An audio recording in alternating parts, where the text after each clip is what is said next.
The Bee-Man of Orn by Frank R. Stockton.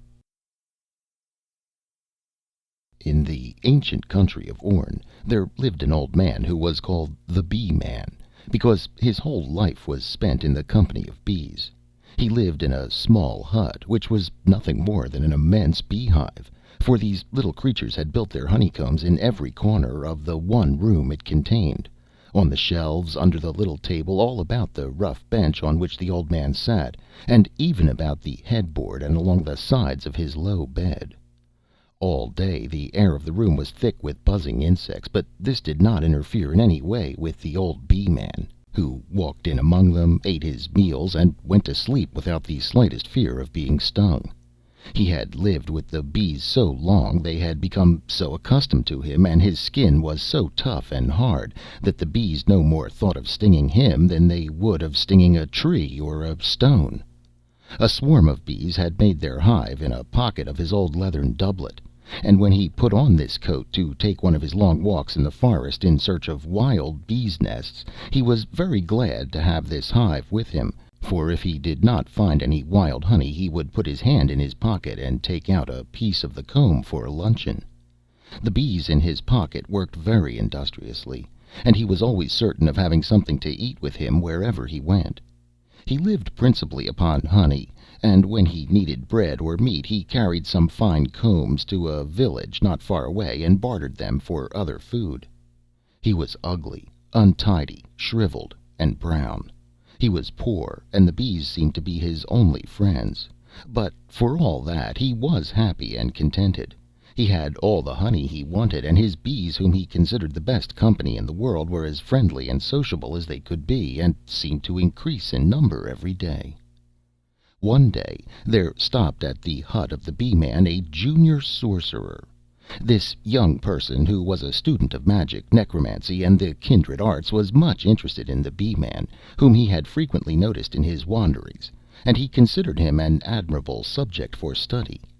He had got a great deal of useful practice by endeavoring to find out, by the various rules and laws of sorcery, exactly why the old Bee-Man did not happen to be something that he was not, and why he was what he happened to be. He had studied a long time at this matter, and had found out something. "Do you know," he said, when the Bee-Man came out of his hut, "that you have been transformed?" "What do you mean by that?" said the other, much surprised. "You have surely heard of animals and human beings who have been magically transformed into different kinds of creatures?"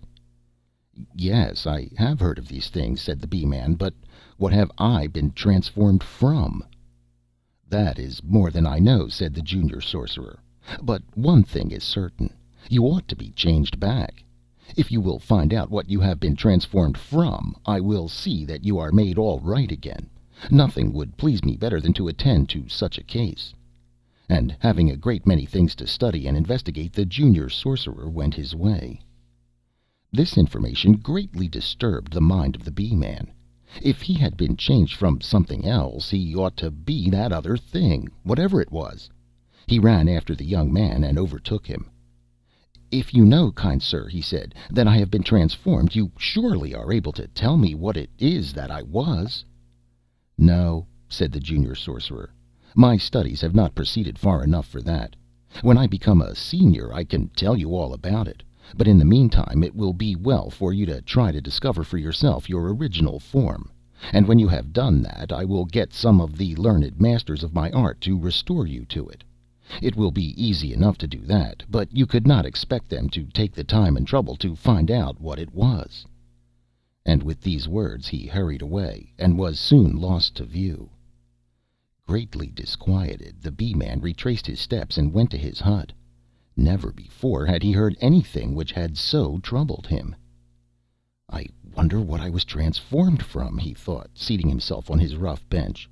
"Could it have been a giant, or a powerful prince, or some gorgeous being whom the magicians or the fairies wished to punish? It may be that I was a dog, or a horse, or perhaps a fiery dragon, or a horrid snake. I hope it was not one of these.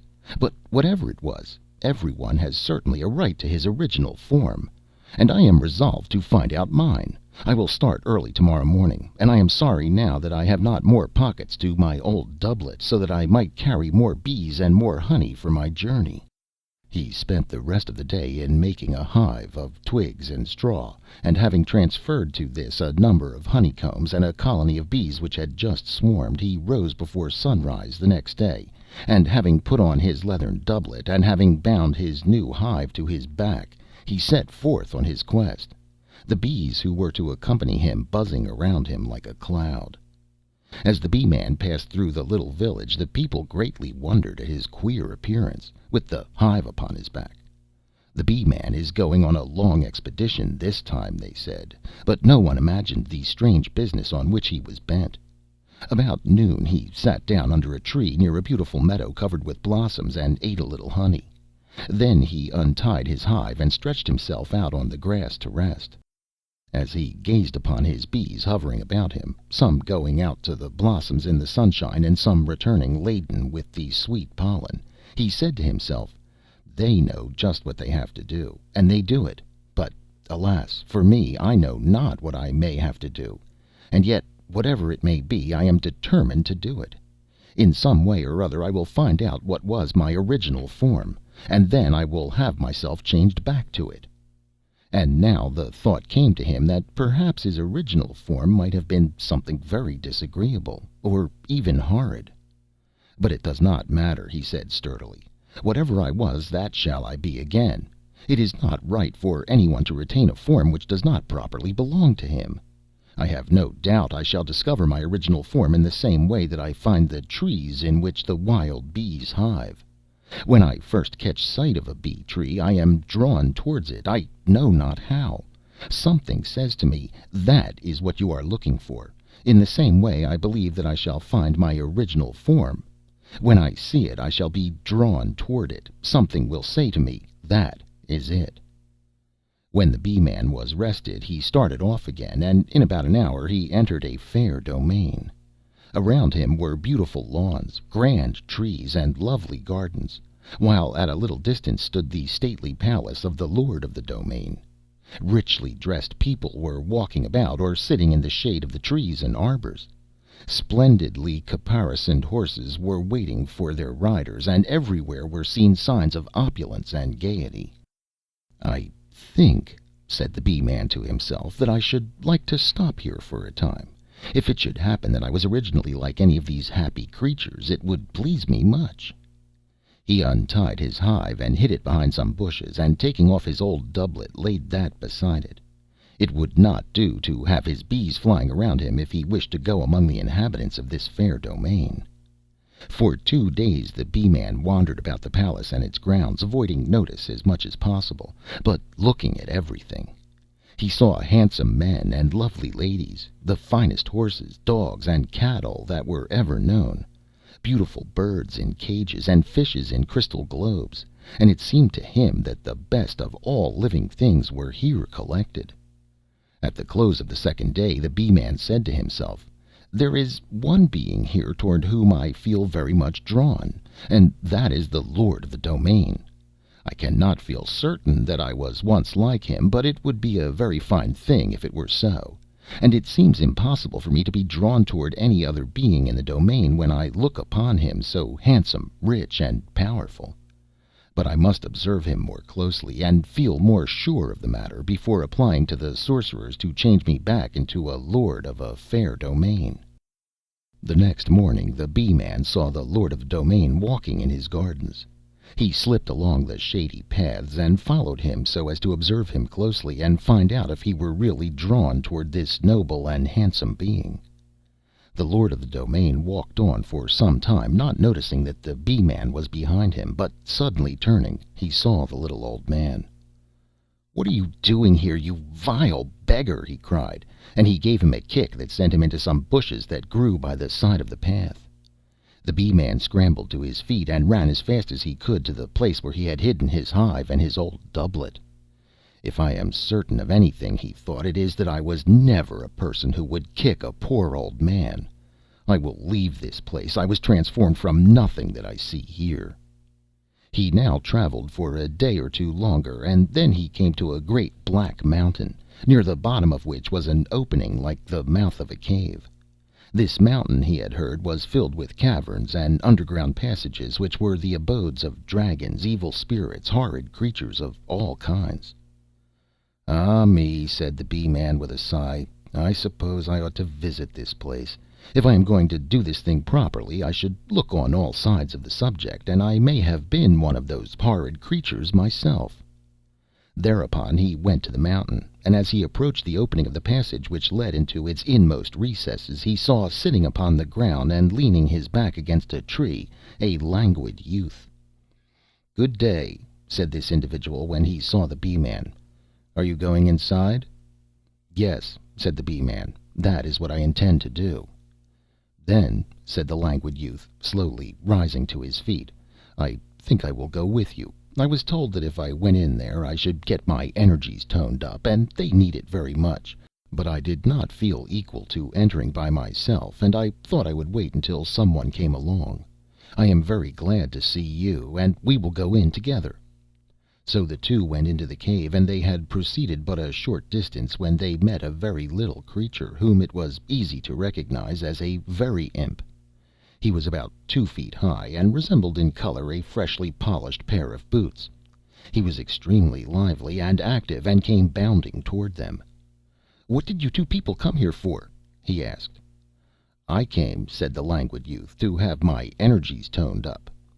"You've come to the right place," said the Very Imp. "We will tone you up. And what does that old Bee-Man want?" "He has been transformed from something, and wants to find out what it is. He thinks he may have been one of the things in here."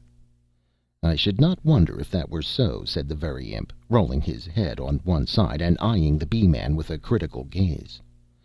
"All right," said the Very Imp. "He can go around and pick out his previous existence. We have here all sorts of vile creepers, crawlers, hissers, and snorters. I suppose he thinks anything will be better than a Bee-Man." "It is not because I want to be better than I am," said the Bee-Man, "that I started out on this search. I have simply an honest desire to become what I originally was." "Oh, that is it?" said the other. "There is an idiotic mooncalf here with a clam head, which must be just like what you used to be." "Nonsense," said the Bee-Man. "You have not the least idea what an honest purpose is. I shall go about and see for myself." "Go ahead," said the Very Imp, "and I will attend to this fellow who wants to be toned up." So saying, he joined the languid youth. "Look here," said that individual, regarding him with interest, "do you black and shine yourself every morning?" "No," said the other, "it is waterproof varnish. You want to be invigorated, don't you? Well, I will tell you a splendid way to begin. You see that Bee-Man has put down his hive and his coat with the bees in it. Just wait till he gets out of sight, and then catch a lot of those bees and squeeze them flat. If you spread them on a sticky rag and make a plaster and put it on the small of your back, it will invigorate you like everything, especially if some of the bees are not quite dead." "Yes," said the languid youth, looking at him with his mild eyes, "but if I had energy enough to catch a bee, I would be satisfied. Suppose you catch a lot for me." "The subject is changed," said the Very Imp. "We are now about to visit the spacious chamber of the King of the Snapdragons." "That is a flower," said the languid youth. "You will find him a gay old blossom," said the other. "When he has chased you round his room, and has blown sparks at you, and has snorted and howled, and cracked his tail, and snapped his jaws like a pair of anvils, your energies will be toned up higher than ever before in your life." "No doubt of it," said the languid youth, "but I think I will begin with something a little milder." "Well, then," said the other, "there is a flat-tailed demon of the gorge in here. He is generally asleep, and if you say so, you can slip into the farthest corner of his cave, and I'll solder his tail to the opposite wall. Then he will rage and roar, but he can't get at you, for he doesn't reach all the way across the cave. I have measured him. It will tone you up wonderfully to sit there and watch him."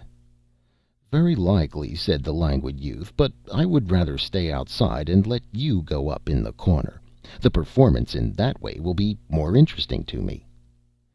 "You are dreadfully hard to please," said the Very Imp. "I have offered them to you loose, and I have offered them fastened to a wall, and now the best thing I can do is give you a chance at one of them that can't move at all. It is the ghastly griffin, and is enchanted. He can't stir so much as the tip of his whiskers for 1,000 years. You can go to his cave and examine him just as if he were stuffed, and then you can sit on his back and think how it would be if you should live to be 1,000 years old, and he should wake up while you are sitting there. It would be easy to imagine a lot of horrible things he would do to you when you look at his open mouth with its awful fangs, his dreadful claws, and his horrible wings all covered with spikes. "I think that might suit me," said the Languid Youth. "I would much rather imagine the exercises of these monsters than to see them really going on." "Come on, then," said the Very Imp, and he led the way to the cave of the ghastly griffin.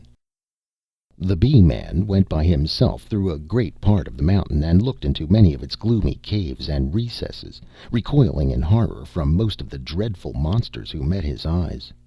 While he was wandering about, an awful roar was heard resounding through the passages of the mountain, and soon there came flapping along an enormous dragon, with body black as night, and wings and tail of fiery red. In his great fore claws he bore a little baby. "Horrible!" exclaimed the Bee-Man. "He is taking that little creature to his cave to devour it." He saw the dragon enter a cave not far away, and following looked in. The dragon was crouched upon the ground with the little baby lying before him.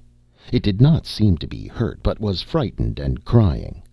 The monster was looking upon it with delight, as if he intended to make a dainty meal of it as soon as his appetite should be a little stronger. "It is too bad," thought the Bee-Man. "Somebody ought to do something." And turning around, he ran away as fast as he could.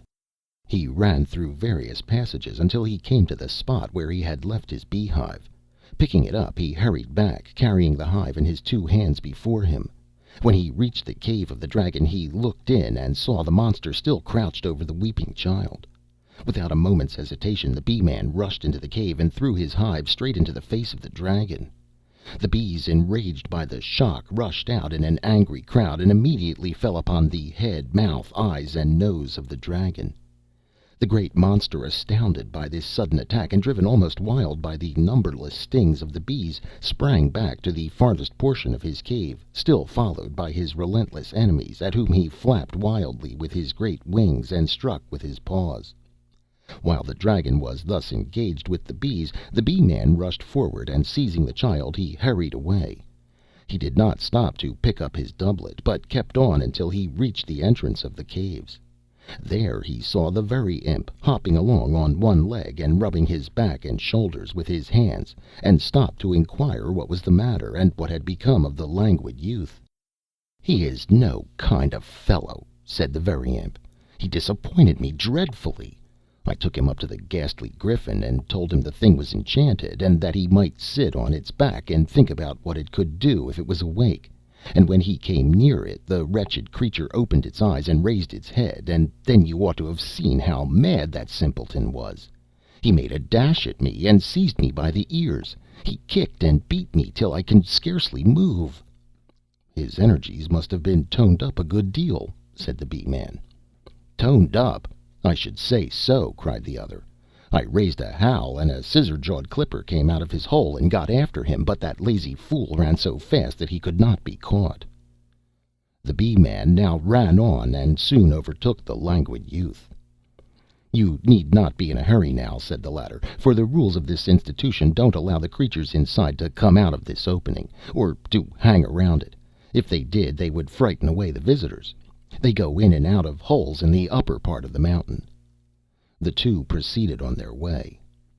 "What are you going to do with that baby?" said the Languid Youth. "I shall carry it along with me," said the Bee-Man, "as I go on with my search, and perhaps I may find its mother. If I do not, I shall give it to somebody in that little village yonder. Anything would be better than leaving it to be devoured by that horrid dragon." "Let me carry it. I feel quite strong enough now to carry a baby." "Thank you," said the Bee-Man, "but I can take it myself. I like to carry something, and I have now neither my hive nor my doublet." "It is very well that you had to leave them behind," said the youth, "for the bees would have stung the baby." "My bees never sting babies," said the other. "They probably never had a chance," remarked his companion. They soon entered the village, and after walking a short distance, the youth exclaimed, Do you see that woman over there sitting at the door of her house?